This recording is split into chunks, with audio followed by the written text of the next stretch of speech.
दोस्तों नमस्कार। आज की तारीख है 7 अक्टूबर और आज के महत्वपूर्ण करंट अफेयर्स तथा सामान्य अध्ययन के कुछ प्रश्न हम देखेंगे। तो सबसे पहला जो समाचार चर्चा में है वह हाइफा फिल्म महोत्सव को लेकर के है। हाइफा फिल्म महोत्सव यह कहाँ मनाया गया है? तो यह मनाया गया है इज़राइल में। हाइफा एक शहर है जो इज़राइल में एकदम भूमध्य सागर के किनारे है। यहाँ पर ये बंदरगाह शहर है, ये यहाँ पर बड़ा प्रसिद्ध बंदरगाह है। इसमें भारत का जो अडानी समूह है उसका बड़ा भारी मात्रा में यहाँ निवेश है। लगभग 70% हिस्सेदारी अडानी के पास है इस बंदरगाह की। तो ये महत्वपूर्ण हो जाता है। कुछ और फैक्ट इस शहर से संबंधित हैं। तो हाइफा में जब प्रथम विश्व युद्ध लड़ा जा रहा था तो हाइफा में फर्स्ट वर्ल्ड वार के दौरान 1918 में मित्र राष्ट्रों की तरफ से भारत के जोधपुर, मैसूर और हैदराबाद रियासत के सैनिकों ने यहाँ पर मित्र राष्ट्रों की ओर से लड़ाई लड़ी थी और तुर्की तथा जर्मनी से इसको आज़ाद करवाया था हाइफा को। तो ये महत्वपूर्ण है, भारत से इस शहर का संबंध अच्छा खासा है, तो ये पूछा जा सकता है हाइफा। अकेली फिल्म बड़ी चर्चित रही, यहाँ पर प्रदर्शित की गई और यह नुसरत भरूचा ने इसमें अभिनय किया है। नुसरत भरूचा ने जो मंच पर स्टेटमेंट दिया वह बड़ा महत्वपूर्ण था, ये इससे वहाँ पे ये चर्चा में आई। साथ ही यहाँ पर इजराइल के 2 अभिनेताओं ने अभिनय किया, तो इस फिल्म को आप याद रखेंगे। अकेली फिल्म वहाँ प्रसिद्ध रही है। हम आगे देखें तो शांति का नोबेल पुरस्कार चर्चा में है। यह इसलिए चर्चा में है क्योंकि जो है यह ईरान की एक महिला को मिला। 51 वर्षीय ईरान की ये नरगिस मोहम्मदी हैं। इन्होंने वहाँ पर महिला अधिकारों के लिए लड़ाई लड़ी। इन्होंने वहाँ पर लोकतंत्र की रक्षा के लिए लड़ाई लड़ी तथा मृत्युदंड के खिलाफ वहाँ पर संघर्ष कर रही हैं। इनके पति को 14 वर्षों की वहाँ पर सज़ा हुई, तो वो इस समय वहाँ तो नहीं, फ्रांस में हैं अपने बच्चों के साथ, लेकिन ये जो नरगिस मोहम्मदी हैं वहाँ पर महिला अधिकारों के लिए और लोकतंत्र के लिए लड़ाई लड़ रही हैं, तो इन्हें शांति का नोबेल दिया गया है। तो ये आप सब याद रखेंगे। आगे चलें तो एशियन खेल चर्चा में है। एशियन खेल से संबंधित महत्वपूर्ण प्रश्न पूछा जा सकता है कि भारत की जो हॉकी टीम है वह कौन सा पदक जीती है? तो भारत की हॉकी टीम स्वर्ण पदक जीती है। किसे हरा करके जीती है? तो यह ये पुरुष हॉकी टीम है, तो यह दक्षिण कोरिया को हरा करके स्वर्ण पदक लेकर के आई है। ये गिलगिट और बाल्टिस्तान का क्षेत्र बहुत ज़्यादा चर्चा में इस समय है, क्योंकि जो अमेरिका के राजदूत हैं, यूएसए के राजदूत जो पाकिस्तान में हैं, उन्होंने इस क्षेत्र का दौरा किया है, गिलगिट बाल्टिस्तान का। अब देखो, ये भारत का आधिकारिक रूप से भारत कहता है कि ये हमारा क्षेत्र है, लेकिन आज इतने हिस्से पर पाकिस्तान का कब्जा है। तो ऊपर से हम नीचे की तरफ यानी उत्तर से दक्षिण की तरफ आएँ तो ये इतना हिस्सा जो है गिलगिट और बाल्टिस्तान का है और नीचे का हिस्सा पाक अधिकृत कश्मीर है। ये जम्मू कश्मीर के पश्चिम की तरफ का जो हिस्सा है ये पाक अधिकृत कश्मीर कहा जाता है और ये गिलगिट बाल्टिस्तान का हिस्सा है। ये दोनों इसलिए महत्वपूर्ण है कि पहले एक ही नाम से जाने जाते थे, लेकिन 2009 में पाकिस्तान ने इन दोनों को अलग अलग कर दिया है और सीधे पाकिस्तान द्वारा ये प्रशासित क्षेत्र हैं। हाल ही में 2021 में इसे पूर्ण प्रांत के दर्जा देने की शुरुआत वहाँ के संसद के द्वारा की गई, तो ये चर्चा में आया गिलगिट बाल्टिस्तान का क्षेत्र। हम इस गिलगिट बाल्टिस्तान के इतिहास को समझें तो 1947 में जब पाकिस्तान के कबायली ने यहाँ पर हमला किया तो इस वाले हिस्से में 2 ब्रिटिश ऑफिसर थे। उन्होंने यहाँ के सूबेदार जो मेजर बाबर खान था उसका साथ दिया और यहाँ पर विद्रोह कर दिया। तो विद्रोह करने के कारण जो जम्मू कश्मीर के राजा थे उनसे यह क्षेत्र अलग घोषित कर दिया गया। तो इस तरह से इस पर अवैध कब्जा पाकिस्तान अपना कर लेता है और अब तब से ये गिलगिट पाकिस्तान का जो क्षेत्र है यह पाकिस्तान में चला गया है और आज तक इस पर अवैध रूप से उनका कब्जा है।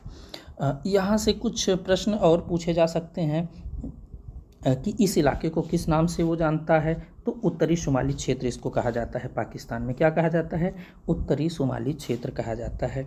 हम इस हिस्से को देखें तो यहाँ पर जो है जब 62 का भारत और चीन का युद्ध हुआ तो ये वाला हिस्सा लद्दाख का ये वाला हिस्सा चीन के कब्जे में है, जिसे अक्साई चीन कहा जाता है, और इधर का हिस्सा गिलगिट पाकिस्तान का है, और पश्चिम में जम्मू कश्मीर के पश्चिम का हिस्सा पाक अधिकृत कश्मीर है, जिसे पाकिस्तान आज़ाद कश्मीर नाम देता है।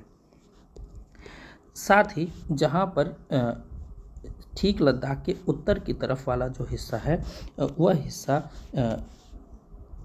ये हिस्सा पाकिस्तान के कब्जे में था, लेकिन पाकिस्तान ने यह हिस्सा चीन को दे दिया है, तो यह गिफ्टेड चाइना का क्षेत्र है।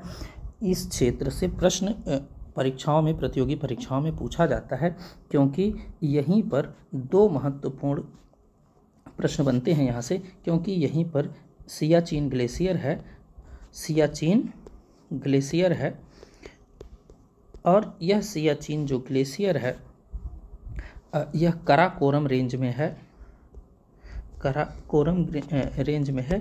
तो यहाँ पर नुब्रा वैली है, नुब्रा घाटी है, तो ये सियाचिन ग्लेशियर इसी नुब्रा घाटी में है। तो सियाचिन ग्लेशियर याद रखेंगे आप, नुब्रा वैली याद रखेंगे, यानी नुब्रा घाटी याद रखेंगे।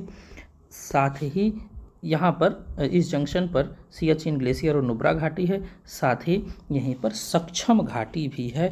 तो सक्षम घाटी भी प्रश्न पूछा जाता है। सक्षम घाटी का क्षेत्र कहाँ पर है, तो यह सक्षम घाटी का क्षेत्र भी गिफ्टेड चाइना वाले क्षेत्र में है, कि पाकिस्तान ने जिस क्षेत्र को चीन को दे दिया था।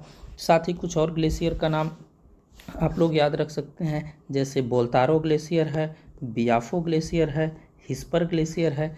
तो बोल्तारो, बियाफो, हिस्पर, ये सब ग्लेशियर इसी वाले कराकोरम रेंज वाले हिस्से में है।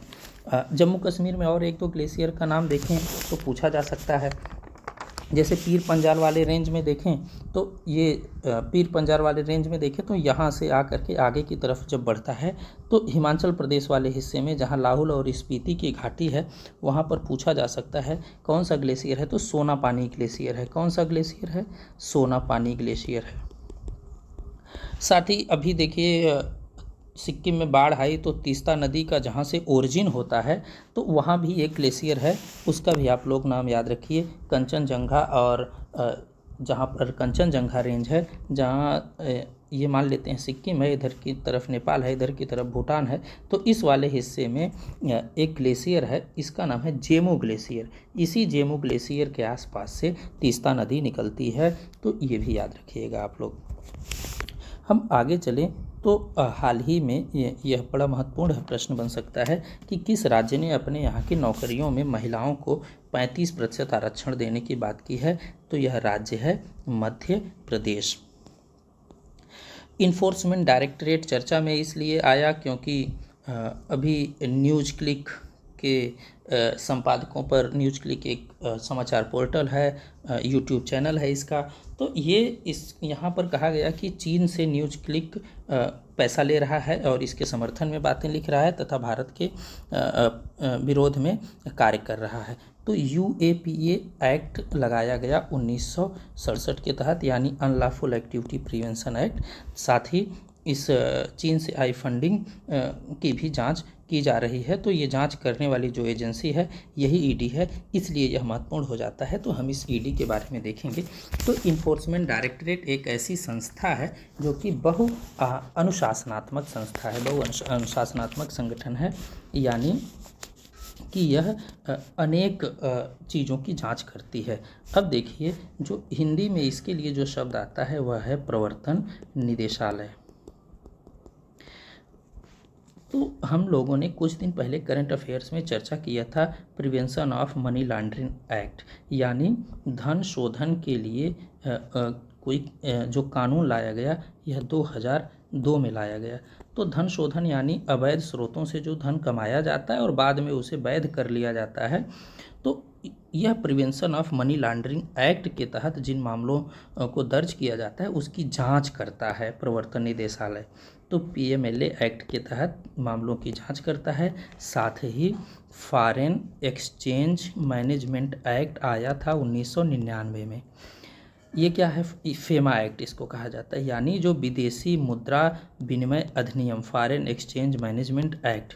विदेशी मुद्रा में के लेन देन में अगर गड़बड़ी की जाती है, विदेशों से जो धन का आयात निर्यात होता है, ट्रांसफ़र होता है, वहाँ पर कुछ गड़बड़ है, उसके तहत जो अपराध दर्ज किए जाते हैं उसकी भी जांच यह प्रवर्तन निदेशालय करता है।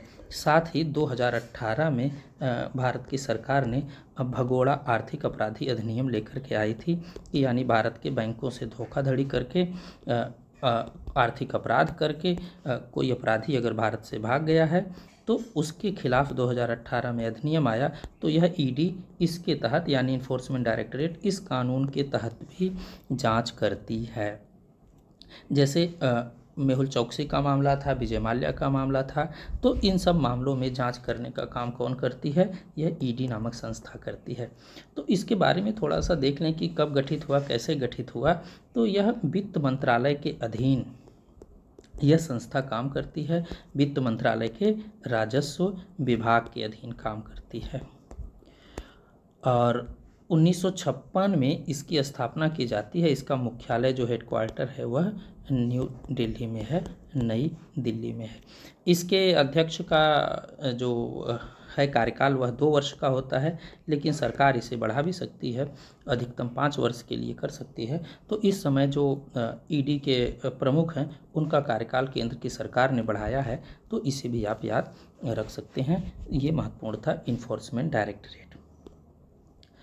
कुछ और फैक्ट्स देखें तो भारत का पहला सोलर सिटी ये पूछा जा सकता है वनडे परीक्षाओं में कहाँ है, तो ये मध्य प्रदेश में सांची का स्तूप आप जानते ही हैं। तो ये सांची सोलर सिटी के रूप में जाना गया। भारत और यूएई के बीच संबंधों की बात की गई। हाल ही में भारत के जो वाणिज्य मंत्री हैं पीयूष गोयल, उन्होंने यूएई की यात्रा की, वहाँ के विभिन्न कंपनियों के सीईओ से मिले, तो ये चर्चा में है। ये क्यों चर्चा में है? क्योंकि इन्होंने भारत में इन्वेस्टमेंट को बढ़ाने के लिए बात की। भारत और यूएई के बीच जो कारोबार है वह कारोबार 84.9 अरब डॉलर का है। यानी भारत और यूएई के बीच जो द्विपक्षीय व्यापार है वो लगातार बढ़ रहा है, और भारत यूएई के साथ अपने व्यापारिक संबंध बढ़ाते हुए यहाँ तक ले आया है कि दोनों के बीच फ्री ट्रेड एग्रीमेंट भी साइन हो गया है, और भारत और यूएई के बीच कॉम्प्रिहेंसिव स्ट्रेटजिक इकोनॉमिक पार्टनरशिप भी स्थापित हो गई है। यानी बड़े व्यापक पैमाने पर स्ट्रेटजिक यानी रणनीतिक आर्थिक भागीदारी समझौते की भी बात की गई है। तो भारत में जो यूएई की कंपनियां हैं वह फार्मा क्षेत्र में, सड़क में, बंदरगाह में यानी इंफ्रा वाले क्षेत्र में, क्लीन एनर्जी में, स्वच्छ ऊर्जा में, यानी क्लीन एनर्जी का मतलब solar energy, wind energy, green hydrogen, इन सब क्षेत्रों में निवेश की अपार संभावनाएं हैं। साथ ही एयरलाइंस के क्षेत्र में भारी निवेश की बात की जा रही है। एक प्रश्न यहाँ समझना महत्वपूर्ण हो जाता है कि जो भारत और यूएई के बीच व्यापार है इस समय वह व्यापार यूएई के पक्ष में है, यानी हम उनसे आयात ज़्यादा करते हैं, निर्यात कम कर पाते हैं, वह व्यापार यूएई के पक्ष में है। लेकिन धीरे धीरे भारत कोशिश कर रहा है कि ट्रेड बैलेंस लाया जाए। तो भारत और यूएई के संबंधों में यह समझना महत्वपूर्ण हो जाता है। आगे कुछ और फैक्ट देखें तो एक प्रश्न पूछा जा सकता है कि फर्स्ट ट्रेनिंग स्क्वाड्रन विजिट की बात की गई, यानी इसका मतलब यह है कि भारत के ये 3 प्रशिक्षण पोत हैं। उन प्रशिक्षण पोत यानी भारत की नेवी के ये जहाज़ हैं, आईएनएस तीर, आईएनएस सुजाता और आईएनएस सुदर्शनी। तो इनका नाम याद रखेंगे। चांगी सिंगापुर का एक बंदरगाह है। इस चांगी पोर्ट पर, चांगी के आसपास एयरपोर्ट भी यहाँ बड़ा प्रसिद्ध है। तो चांगी ये सिंगापुर में है। यहाँ पर एक प्रशिक्षण को लेकर के एक आयोजन किया गया जिसमें भारत के ये तीनों पोत यानी जहाज सम्मिलित हो रहे हैं। आगे 37वें राष्ट्रीय खेलों की बात की जाती है तो ये पूछा जा सकता है कि 37वें राष्ट्रीय खेल कहाँ होंगे, तो ये होंगे गोवा में। 36वें कहाँ आयोजित हुए थे, तो गुजरात में आयोजित हुए थे। देखिए वर्ल्ड सेरेब्रल पल्सी डे बनाया गया, तो सेरेब्रल पाल्सी पूछा जा सकता है। सेरेब्रल पाल्सी भारत का जो सामाजिक न्याय एवं अधिकारिता मंत्रालय है, इसके तहत दिव्यांगजनों के लिए तमाम कल्याणकारी योजनाएं चलाई जा रही हैं। तो इसके तहत जो है सेरेब्रल पल्सी को लेकर के जागरूकता फैलाने के लिए 6 अक्टूबर को यह दिवस मनाया जाता है। तो यह इसलिए महत्वपूर्ण है।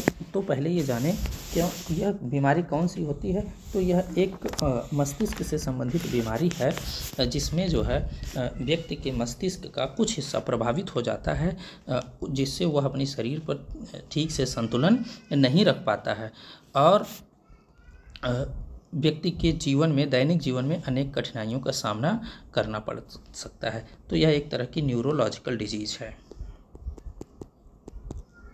यानी मस्तिष्क से संबंधित बीमारी है। यह गर्भ में भी हो सकती है, गर्भ के बाद भी हो सकती है। तो इसके लिए सरकार जागरूकता लाने का सबके सहयोग और समर्थन से इस बीमारी से ग्रस्त लोगों के जीवन में सुधार लाने की बात की जाती है। तो थीम पूछी जा सकती है कि क्या थीम थी इस बार के 2023 के सेरेब्रल पाल्सी डे की, तो टुगेदर स्ट्रेंथ। क्या थीम थी, टुगेदर